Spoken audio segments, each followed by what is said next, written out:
This week, we chat with design director from Foundry 42, Mr. Todd Pappy. Community manager Jared Huckabee sits down with the streaming community's biggest Richard. And we take a look at the continuing development of procedural planets in the A.T.V. Fast Forward. All this and more on this week's Around the Verse.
That's one of the weapons added to Star Citizen 2.3. You can get that by exploring shipwrecks or by shooting down a level 5 criminal. Level 5 criminal. Greetings, citizens, and welcome to Around the Verse. I'm Sandy No. There you are. I know I am. No, I'm not. Greetings, citizens, and welcome to Around the Verse, Cloud Imperium's weekly look at Star Citizen by developers and for the community. I'm Sandy Gardner. And I'm Ben Lesnick. Ben, how are things looking today? Well, great. Star Citizen Alpha 2.3 is out on the live servers right now with all sorts of new additions like the sniper rifle we just saw. Seems to be very stable, and you have access to more than 30 different flyable ships.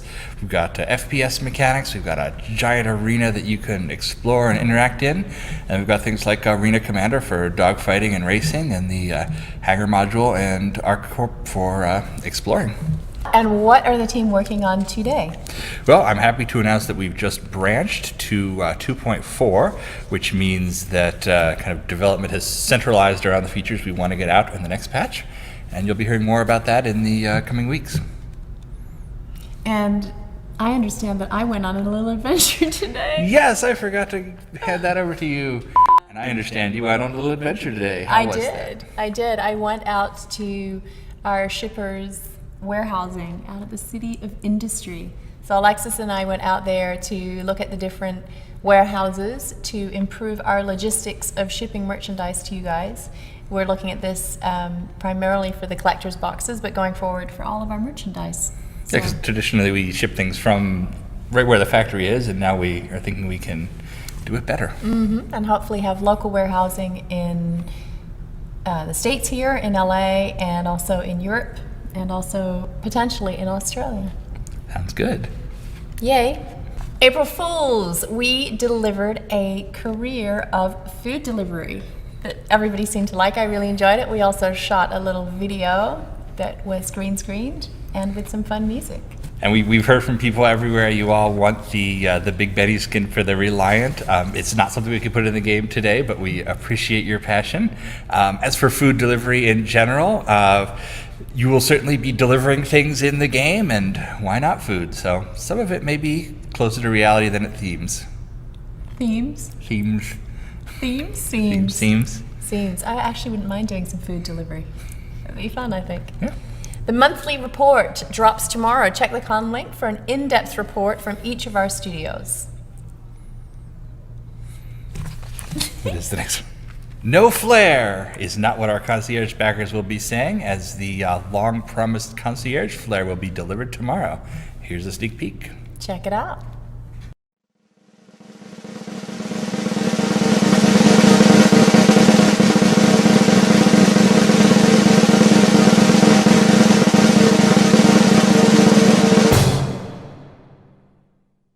Yesterday was the 25th anniversary of the Secret Missions 2 Crusade, the second mission disc for the original Wing Commander. And a 25th anniversary means a live stream, so join Ben, Jared, Toast, and a few more of us on Saturday at noon Pacific as they take on the Empire of Kilra one more time.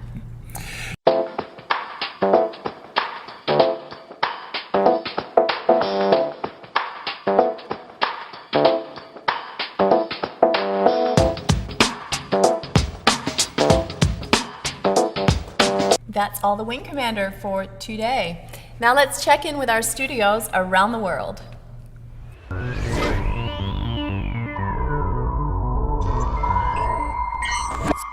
Hey everybody, and welcome back to Los Angeles, California. You're here with Eric Carr and Davis, and I have our newest person that joined us here in the LA office. Welcome. What is your name? My name is Jin. Hi. And Jin is our new 3D vehicle artist, working with Elwin and Daniel. And Jin, if you could real quick, what are you working on? What's the first thing you're doing here? Actually, I got a 3D model from my manager, Arvin, and then I'm working on wrapping the vehicle. The vehicle Caterpillar. Yeah, The Caterpillar. Yeah, It's so new, day one, the Caterpillar. Yeah. That's awesome. And what are you doing on the Caterpillar? So I'm just wrap up over the interior stuff, to make it fit, and then I will send that my model to the 2D conservator. To Justin, right? You're working with Justin. Justin. Justin's doing the Caterpillar. Awesome. We're very excited you joined us this week. A couple other updates for LA.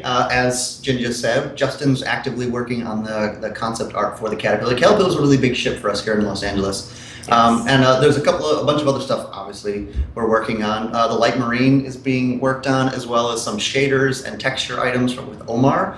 Omar's been actively working a lot on the characters and the heads and getting it ready for Squadron 42, as well as just for Persistent Universe. So that is our updates this week for Los Angeles. We're looking forward to talking to you again next week. Again, I'm Eric, and I'm Jin. all right, we'll see you guys next week.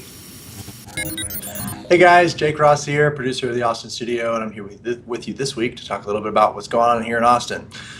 We are we're focusing hard on shopping all the time here. That's the kind of the name of the game right now, and I'm kind of the lead producer on that feature, and Rob Reiniger is our lead designer here in Austin. He's kind of the development lead on that feature, so it's a big focus for us, and so I'm going to give you a big update on shopping today. So first of all, our shop inventory schema has been set up by the guys at Behavior, and what that means is now that we have a schema set up in DataForge, which I'm sure you've heard talked about before.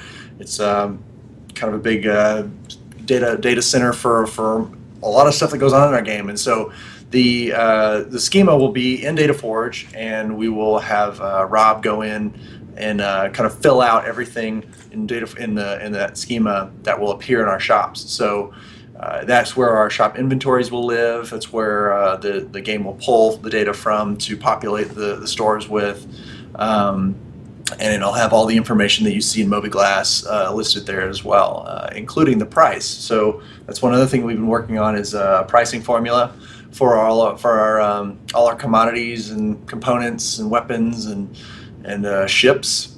Everything has to have a price, and so before it was kind of on Voyager Direct, and now we're moving everything into game, and it's going to be a slow transition, but we'll hopefully get everything into the game with the proper price that it'll have in the real game, and that's kind of what alpha currency is all about, which is the next thing I'll talk about, is our new currency that we're going to be rolling out.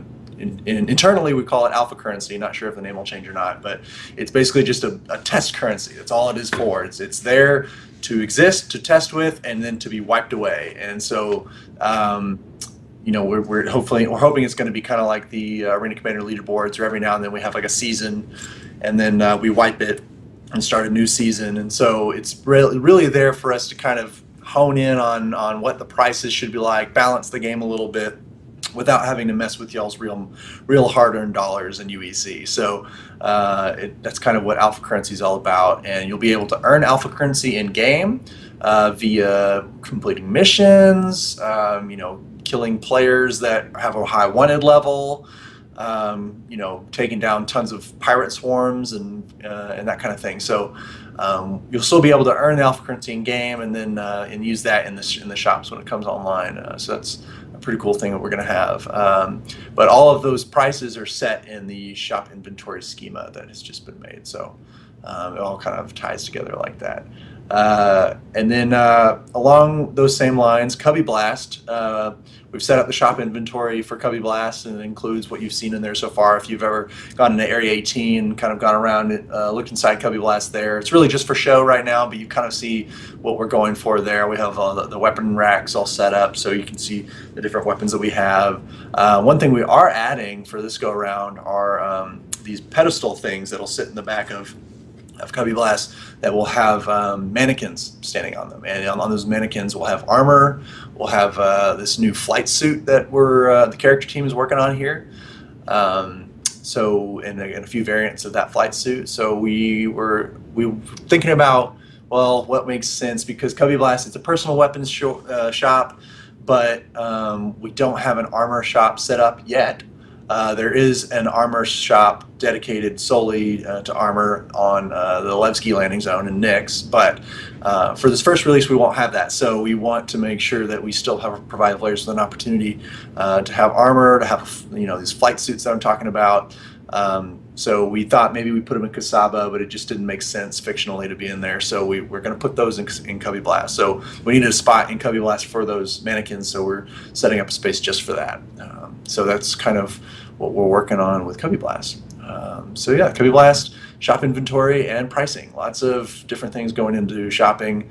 All people from all different kinds of departments from all over the company on this project are putting their hard work into it. So it's going to be a big thing, and we're excited to put it out there in your hands. So look forward to that, guys. Cool. That's all I have for you this week. Thanks. I'll see you around. Hi guys, welcome to the UK. It's Tom here, and you might be wondering where I am. It's still in the UK, but just in a different meeting room than usual. Turns out the one I usually use is booked at the moment, so I'm currently in what we call Morse. It's a tiny little conference call room, just for a couple of people. But other one, Doyle and Bodie up here on third floor, they're both taken for meetings with LA and Austin, so I've had to kind of squeeze in here, but it's all good. Hopefully you can still see and hear me. We actually have like 3 floors here in the UK now. Just as a sort of quick word as to personnel, we're up to I think around 160 staff here in the UK. So we had to expand and get another floor. So now first floor's opened with QA and the Carrots team on. They've got a meeting room there called Vera. Don't know if you can guess the theme so far. The one on ground floor is called Taggart. So some of you might have heard of those as British police detectives. So yeah, we're certainly spending a lot of time on our hiring at the moment. There's lots of recruitment going on, myself included, with production, looking to fill a producer role and a couple of associate producer roles. So it does take quite a bit of time, but things are ticking over. The team's still working hard on all the features and all the tech needed for the project. So it's kind of business as usual. Speaking with a few of the producers before, we're still getting these implementation passes in, doing the usual cycles with QA, and getting in things like player health system, Volta Mantling, got some the weapon gameplay iterating on, and landing in the back of an Idris. Some of the core tech work as well. It's just got up with one of our guys on the game systems side who's working on this thing called spawn bundles, all to do with like this core tech of being able to have the game kind of compartmentalize items and large numbers of items, and make these things called object containers, which the level streaming or layer streaming can kind of deal with appropriately and efficiently, and so on. So yeah, lots of core tech work going on, as well as all the high level feature stuff that perhaps is a bit more prominent in the live patches when you get your hands on those things. So yeah, that's about it for this week. Sorry my time's up, but it's been nice catching up with you guys. I'll see you in the verse. Bye for now. Hey everyone, Brian Chambers from the Frankfurt office. This week I will try to appear more energetic. People keep saying that I seem bummed out or tired or sad, but I'm just a mellow guy. But I'll try my best. And yes, I did get a haircut. I do look a little less metal, so sorry, but thank you for all the support on Twitter. On to the team. In regards to weapons, the weapon team this week, although I can't really give out names because I shouldn't, we have final stages in regards to ship weapons, final stages on one new weapon, and concept phase on 2 other weapons. We also are in the final concept stage of 2 new FPS weapons. Engine, bug fixes, crash handler, R&D on terrain shadows. That's coming together really well. We did work on the runtime rig logic for character faces. That was on the engine side in combination with tech art and some of our external vendors that are working on rigs with us. Bugs for 2.3.1, I believe. Did some improvements on EVA. Constantly tuning those to make sure that things look right, that they appear right, and that the foundation's there strong for us to expand on future stuff that we want to do with them. We did track view improvements. I mentioned before, track view is the tool that the cinematics team uses. So they need all these parts and pieces in place to be able to do things as efficiently as possible. So most of the improvements are based on efficiency. So Hannes and the guys can pull things together easier, or they're not having to redo things constantly. We also fixed some audio bugs in game dev and worked on fixing projectiles to function within the local physics grid a bit easier. On the AI front is AI is something that'll continuously go on for quite a while. Bug fixing. They did some stuff of working with interactors.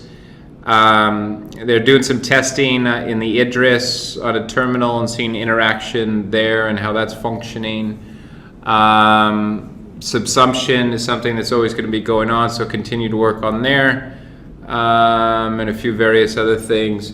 In regards to game code, we submitted the first version of a new health system and then had to do work to update the health HUD to work with that new system. And started phase 2 already of the health system. So hopefully there's some improvements there that you guys will see soon. For cinematics and design, I don't really have any huge updates this week. Todd Pappy's been traveling to our other studios. Although designers are busy here, I didn't want to bug them and already had enough to talk with the other guys. As far as the office space goes, we had 4 new people start with us last week.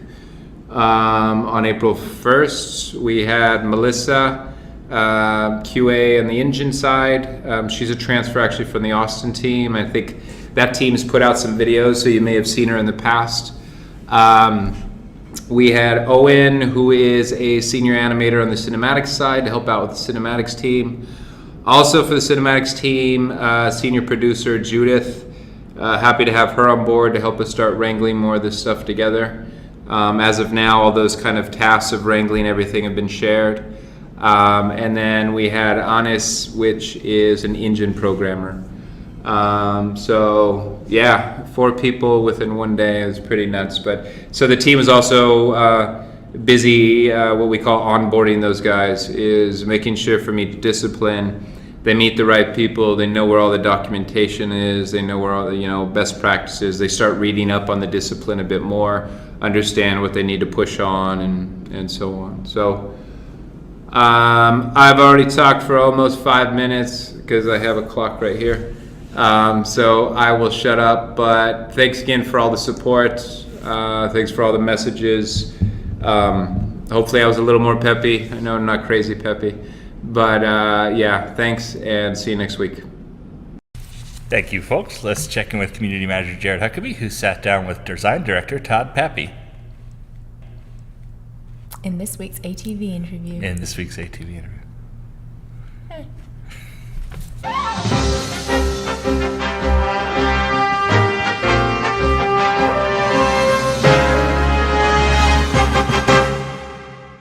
Thanks, guys. This week on the A.T.V. interview, we're sitting down with design director out of Foundry 42 Frankfurt, Mr. Todd Pappy. Todd, how you doing, man? Good to see you again. Yeah. Thanks for coming back.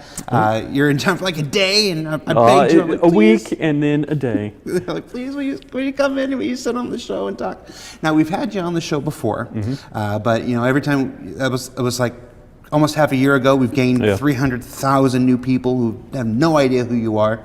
So you're Todd Pappy. You're the design director for Star Citizen. What does that entail? What do you do for Star Citizen? So basically in charge of design. I mean, okay. So that's been the A.T.V. interview. Thank you for watching. So making sure that I work very closely with the other creative directors in studios or the other lead designers in the studio. So for example, Kirk Tome here, then we've got Nick Elms in UK office, and then we've got other leads throughout other various offices. But my job is to make sure that the vision that Chris wants is getting implemented into the game, and then making sure that if Chris, Aaron, and Tony all want something, that we talk about it and then we work it out and put it into the game kind of thing. So what happens when people want different things? Well, I equate it to mom, dad, and uncle fighting, and I let them work out what role they want to play kind of thing. All right. So and then once you've built that consensus with the three of them or whatnot, what happens then? At that point, then we make sure all the leads are on the same page, and we basically funnel it out to the team. Okay. So you're in town last week. You're in town for a single day today. What brought you to LA last week? To sync up with Tony and basically talk about what we're doing for the next 12 months in the PU.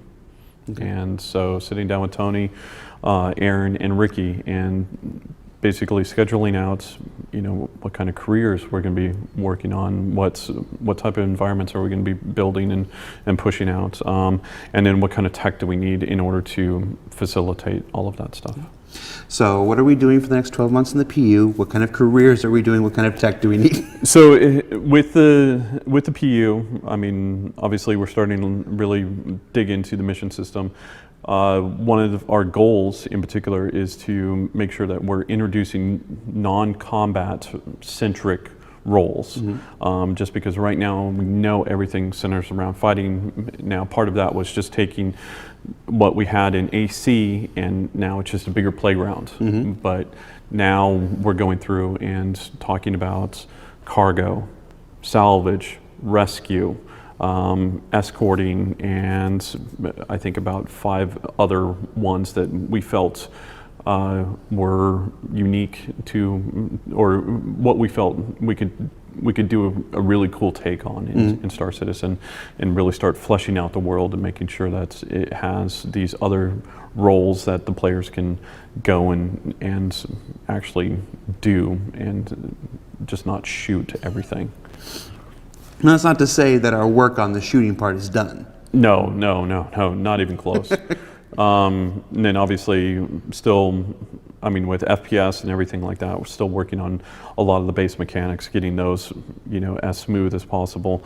We're not happy with it yet. So that's the best way to put it. And then with EVA, then there's still kinks and everything that we need to work out with that.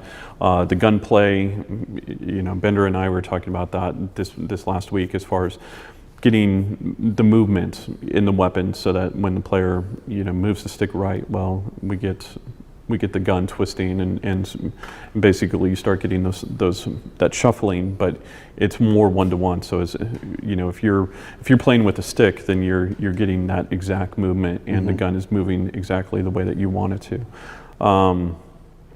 And then from there, obviously the ship weapons and the refactors that are happening across the board with shields, with armor, with just the balancing in general, missiles, weapons, and then just power consumption across the ships, making sure that's, if we're putting out a power plant, then it has a pool that you can draw from, and then making sure that when you attach a new cooler in, or you attach new quantum drive or a jump drive or something like that, then it's all pulling power, and then in the beginning you get to kind of choose your loadout and how you want to run your ship, and then at that point it becomes not necessarily a power management game, but it allows you to customize your ship and gives the players options, which is what we're always looking for.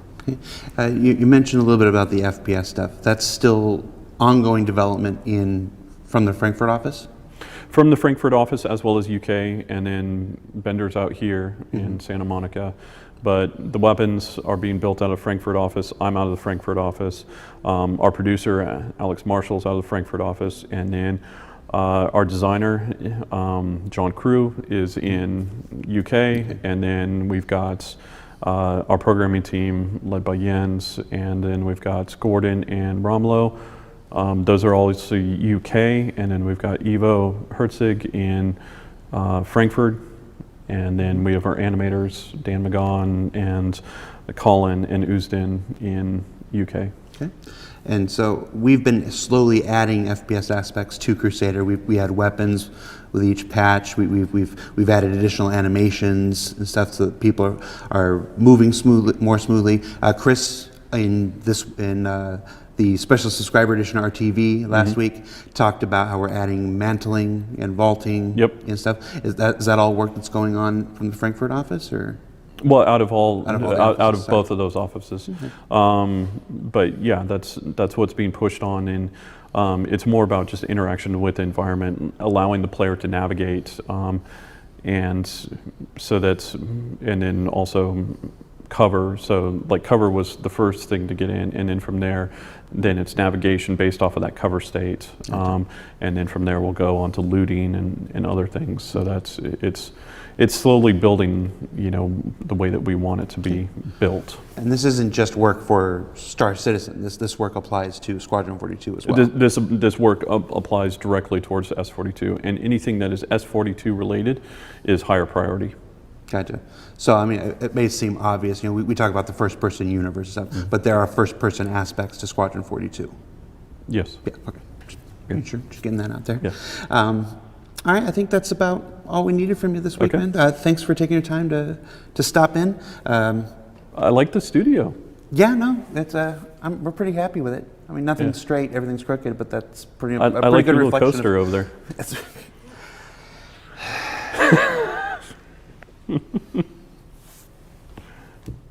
That's Todd Pappy, everybody.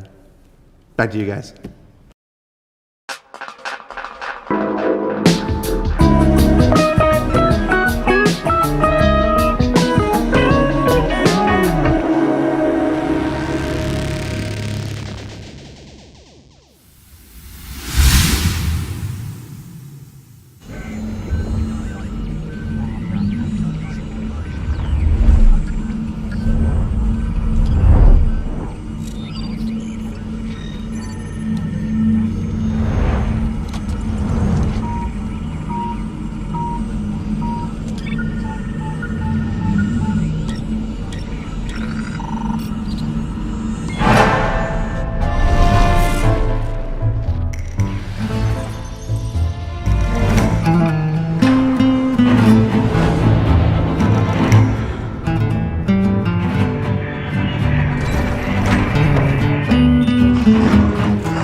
And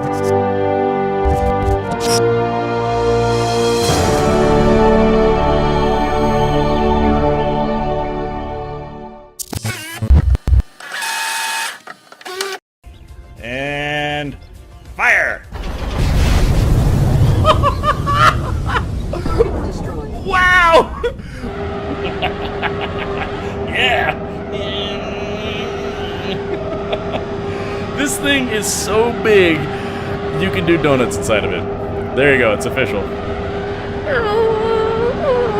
here we go. Alright. Oh, I drifted too much. Oh, jeez! Oh, jeez! Ah, yes! Yeah! Yeah! I don't know what's happening. It's Picard! Guys, it's Picard. There are 4 lights! 4 lights. But I was always curious, like, why can't we turn the lamp on and off? I'm spamming the use button, nothing's happening. I mean, I can play with my balls all night long. I can turn them on, turn them off, you see? They're pretty cool stuff. You know, I have 3 balls, by the way, that I play with. There's the nice little Carrack. It's kind of like a mini ship model.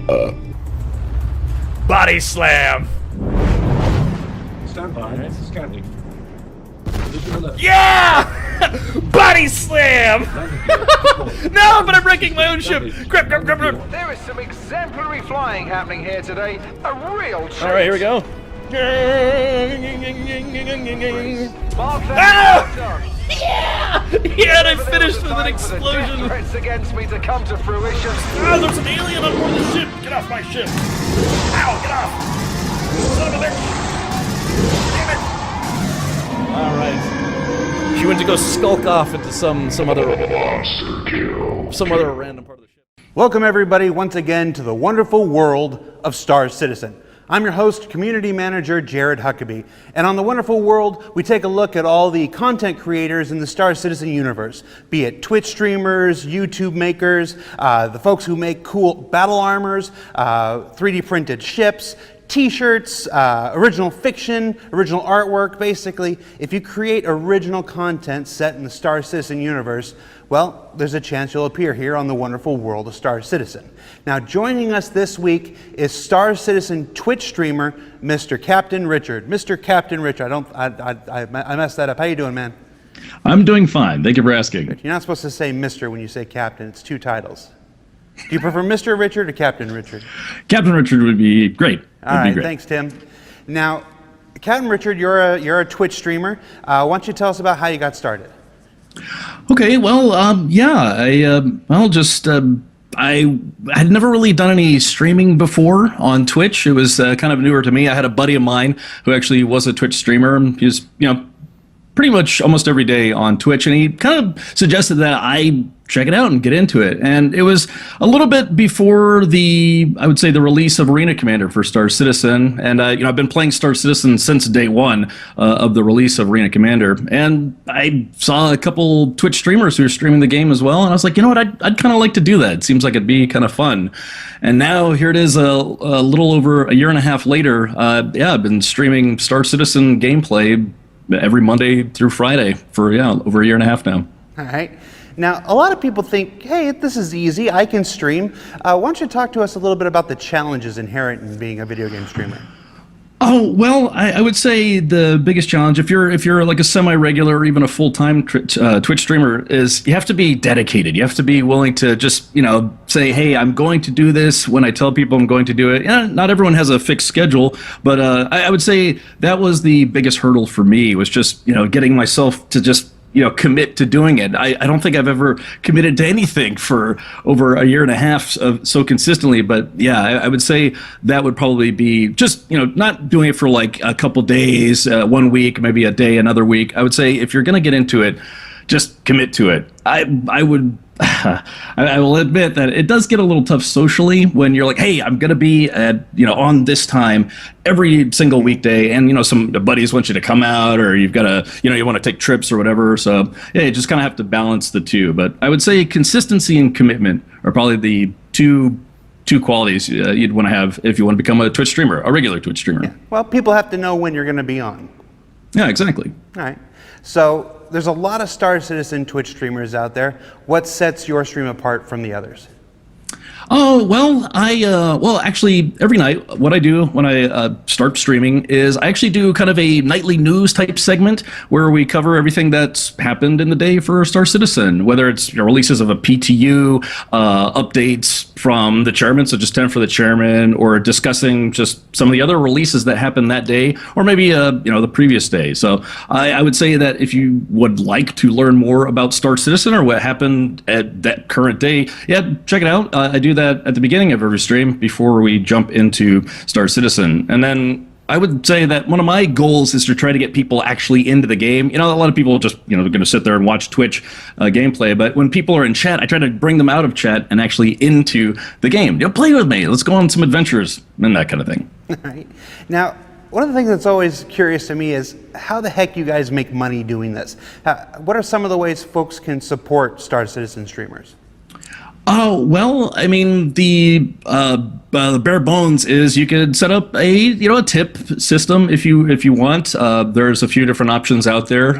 Just Google Twitch tipping system or whatever. A few Twitch assistant bot type things. But yeah, it's mostly just, hey, if you enjoy the stream and you'd like to send a Twitch streamer a tip, then yeah, they give you that option. There's a few different other ways you can go about it if you're interested in trying to monetize your efforts on Twitch. One is Patreon, and that is just basically, hey, if you want to support my stream, you can subscribe on a monthly basis to Patreon. I'm a Twitch partner. I actually became a partner on Twitch from streaming Star Citizen, just for having streamed it so long. And you could subscribe to my channel, and it's like $5 a month or something like that. And it does help as far as, just supporting me as a streamer and doing giveaways and things like that. All right.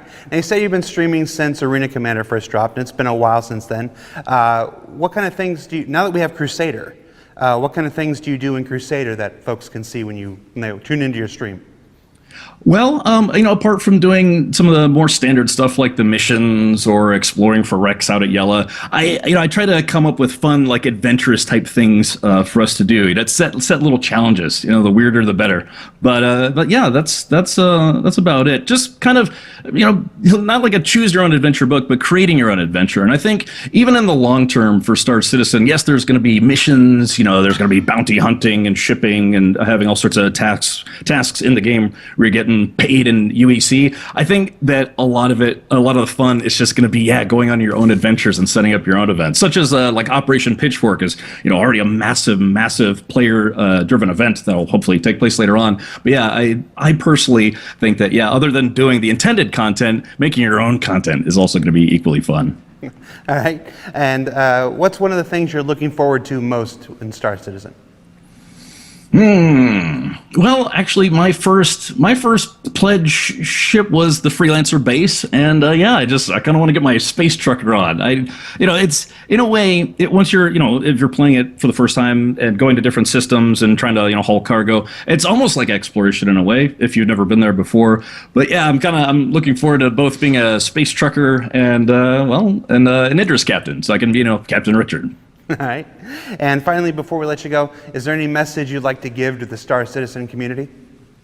I just want to say that the Star Citizen community has been really, really, really supportive of not just me, but all Star Citizen streamers. It's a fantastic community, and it's I'd say that it's been a kind of a humbling experience because everybody's just like so super into the game and super into anyone who's out there promoting the game, whether it be on YouTube or Twitch or Twitter or what have you. And just everyone, they're just all great. I mean, everyone that's in orgs, people who just are single backers of the game, and and just many salutes to you all. You've been incredibly, incredibly supportive of me. All right. Well, thanks for taking the time to appear on the wonderful world of Star Citizen, Captain Richard. I keep calling you Captain like it's your first name. Is Richard your last name? People do that. Yeah, people do it. I've gotten used to it at this point. All right. Well, thanks, Richard. All right. That's Captain Richard. He's a Twitch streamer. You can check him out at twitch.tv/Captain_Richard. We'll put that at the bottom here. And back to you guys, Ben and Sandy.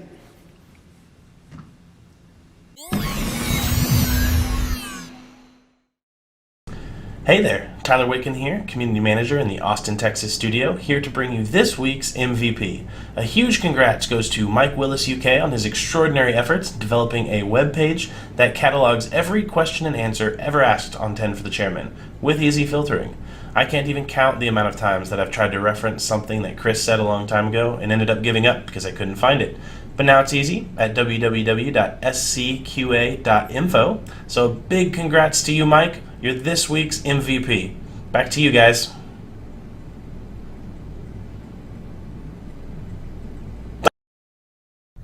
Thanks, Tyler. Now let's make a quick jump ahead to A.T.V's Fast Forward.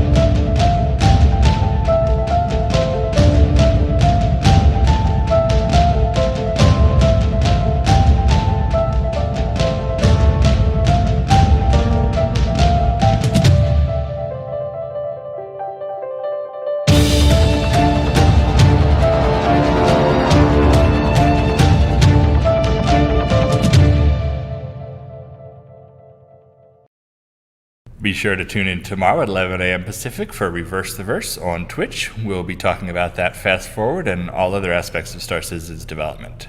Special thank you to Sniffle Wizard for my dog tags and everybody else on the community team who got them, and also for these cup holders. They're pretty cool. Which one's yours? These. I went with orange. Oh, this one's mine. Yeah. Okay. Matches my dress today. And then also thank you to FMJ Operations who sent us patches, stickers, keychains, and badges. It says, never outgunned, only outnumbered. I saw that Steve Bender, who is really into military stuff, was very approving of that. So there you go. So thank you, guys. I also want to say Sniffle Wizard, so thank you, Sniffle Wizard. Sniffle Wizard, Sniffle Wizard, Sniffle Wizard. Best username ever. And if you like this video or others, be sure to like and subscribe. That helps our metrics a whole bunch. Yes, and if you would like to connect to Ben and myself more directly on social media, here are our links below. And of course, as always, a big thank you to all of our subscribers for making this show possible. We will see you next week on Around the Verse. You're not going to do that? Okay. Yeah. There's not much arm movement today.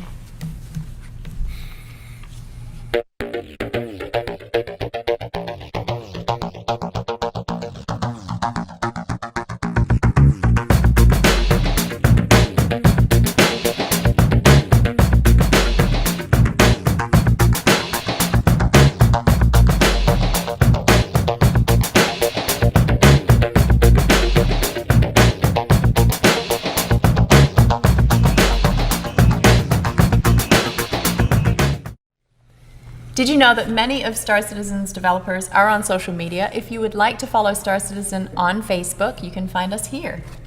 Or on Twitter, here. And even Instagram, here. And for a full list of developers' personal accounts they're willing to share with the community, check out this link. You can find out what I bought at Amazon this week. Star Wars stuff. It was probably Star Wars stuff.